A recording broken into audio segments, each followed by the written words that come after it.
This is an example of the builder pattern diagram. So basically here we have the director class, which in our example is the object itself, the user account class, the user account for the online website. And it will have a reference to a builder class, which in our example will be coded as a static inner class. It can be also an interface, but we will use it as an inner class. And that builder class will basically build, without using complex constructors, will basically build our object. So let's dive into the code now.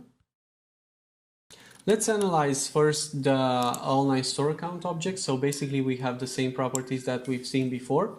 But in addition to this, we have a static inner class, like we see here, a builder, which has also the same properties as the outer class, right?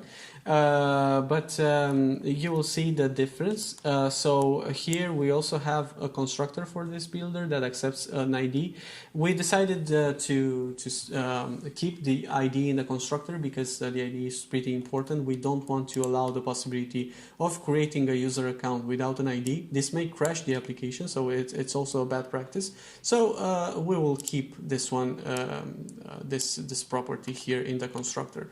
And for the rest of the properties, we have setters. We have defined setters that will return the object of this builder.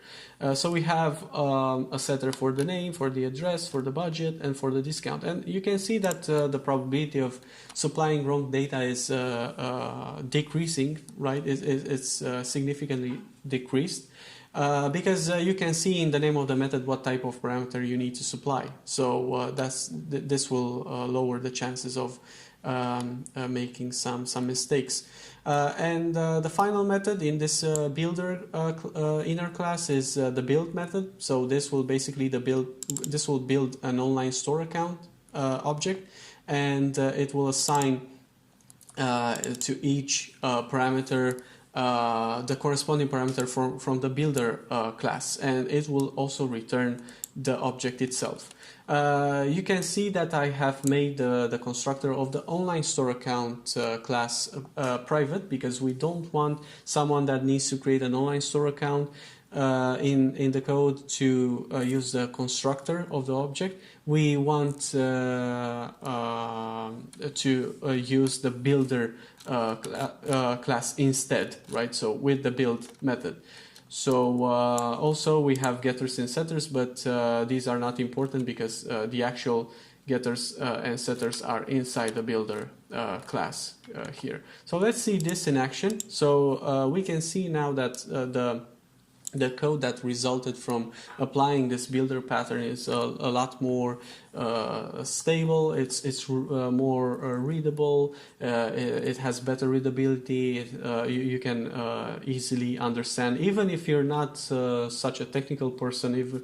Even if you show this code to someone that is non-technical, she or he will know what this means, right? So we create an online store account with the name John Smith, and here we invoke the builder constructor, which requires an ID. So we supply an ID here, and then we assign a name, an address, a budget, and also a discount using this pattern, using the builder class. And also at the end we supply the build a method that will return the object that we created, the object of this type, online store account. So let's see if this has done what it's needed to do. So basically this system out println should output the name of this object, and therefore we will see that the name was correctly stored in the object itself. So let's validate this. So you can see that the name is correctly outputted here, so everything went well, and there are no issues. The properties were set as expected. That's it for the builder pattern. Join me in the next tutorial where we are going to discuss about the factory pattern. So see you in the next tutorial.